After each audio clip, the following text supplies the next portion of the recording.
આ વખતે ભાજપે નવી દિલ્હીથી વર્તમાન સાંસદ મીનાક્ષી લેખીની ટિકિટ રદ કરીને બાંસુરી સ્વરાજને મેદાનમાં ઉતાર્યા છે।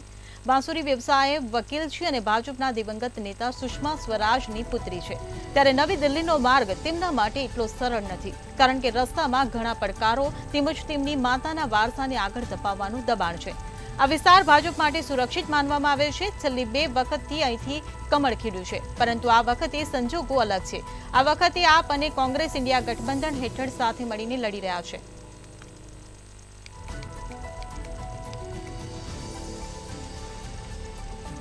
નિલેશ બ્રહ્મભટ્ટ આપણી સાથે લાઈવ જોડાઈ ગયા છે। જે નિલેશ, જે રીતે બીજેપીએ બાંસુરી સ્વરાજને ટિકિટ આપીને મેદાનમાં ઉતાર્યા છે, શું લાગી રહ્યું છે કે ઇન્ડિયા ગઠબંધનને તેઓ ટક્કર આપીને માતાના વારસાને આગળ ધપાવી શકશે?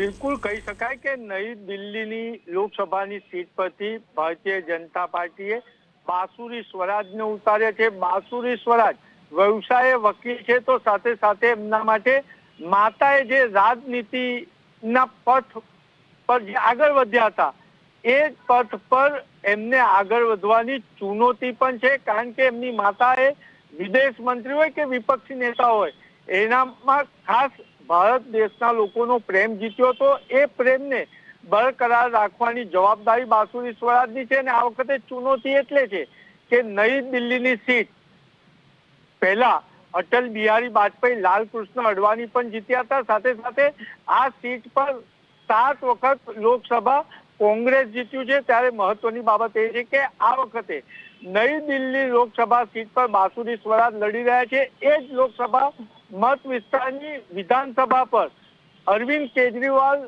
જીત્યા છે અને દિલ્હીના મુખ્યમંત્રી રહ્યા છે। બાંસુરી સ્વરાજ નવી દિલ્હી લોકસભાની સીટ લડી રહ્યા છે, તેમાંથી 10 વિધાનસભા સીટ આમ આદમી પાર્ટી પાસે છે અને કોર્પોરેશનની વાત કરીએ તો 25 માંથી 15 સીટ આમ આદમી પાર્ટી પાસે છે।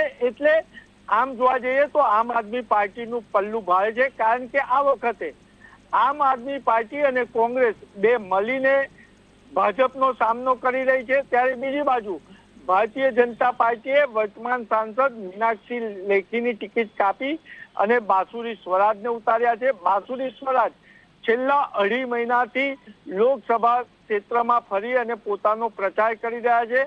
બાંસુરી સ્વરાજે ખાસ એક વ્યૂહરચના ગોઠવી છે અને બાંસુરી સ્વરાજે મહિલા અને યુવાનોને આકર્ષે તે રીતના પોતાના ભાષણ કરી રહ્યા છે। સાથે સાથે મહિલા અને યુવાનોને આકર્ષે તેવા ચૂંટણી ઢંઢેરાની વાત પણ કરી છે। ત્યારે બીજી બાજુ આમ આદમી પાર્ટી ખૂબ જ નવી દિલ્હી પર ધ્યાન આકર્ષક કર્યું છે અને અરવિંદ કેજરીવાલે રોડ શો કર્યો છે અને સાથે સાથે અરવિંદ કેજરીવાલ નવી દિલ્હીમાં ખાસ લોકોને આકર્ષી શકે તેવી પોતાએ કરેલા કામગીરીઓ વર્ણવી રહ્યા છે। ત્યારે મહત્વની બાબત એ છે કે બાંસુરી સ્વરાજ જે નવી દિલ્હી લોકસભા લડી રહ્યા છે તેના મતદારો પણ ખાસ છે, વીવીઆઈપી છે।